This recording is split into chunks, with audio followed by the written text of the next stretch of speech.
In 2014, the world was confronted by a changing face of conflict.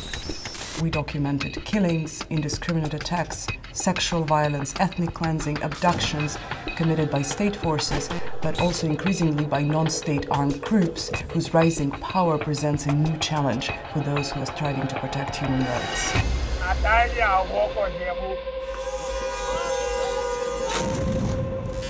Government leaders have justified horrific human rights violations by talking of the need to keep the world safe.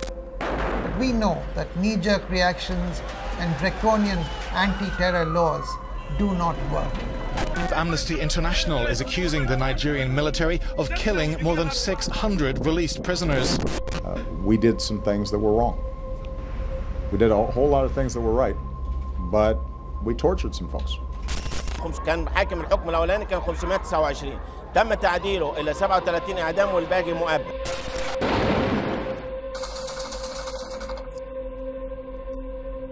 The shocking indifference and complacency demonstrated by governments and key international bodies. They chose to look the other way. We want world leaders to confront the changing face of conflict. We want a real commitment and complete change in tactics. In the future, this year may come to be known as a year of historic failure for progress in human rights. Permanent members of the Security Council must renounce their veto powers in situation of mass atrocities, which would enable the United Nations to take real action to protect civilians.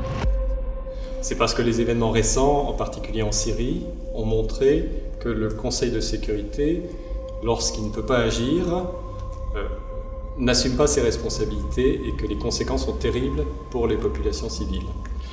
Nous comptons beaucoup sur le soutien d'Amnesty International pour continuer notre action de plaidoyer et nous allons ensemble développer des actions de manière à convaincre le plus de monde possible dans les opinions publiques et dans les fondations, les institutions, auprès des gouvernements, de la justesse de cette idée.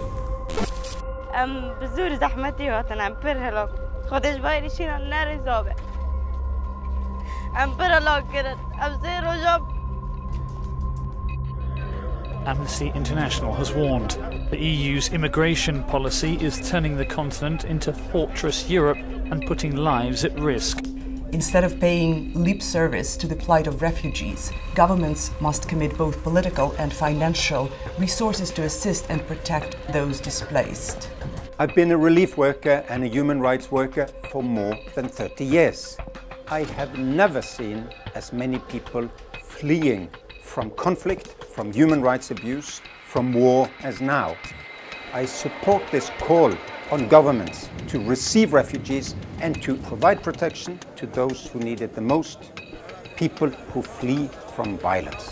Amnesty International now claims to have concrete proof of direct Russian military involvement in the conflict.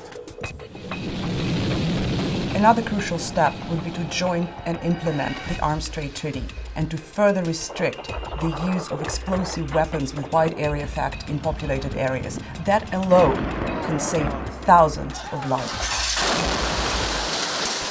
Закончила рабочий день и пошла за помощью. И в этот период произошел выстрел. It is equally important to confront the shrinking space for civil society and continued attacks on freedom of expression, both on and offline. We will make sure that nobody can say, "I did not know." We will stand with victims, their families, activists, to demand justice.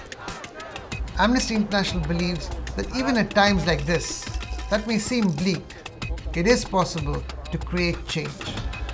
Change for a safer world without compromising our fundamental rights and freedoms.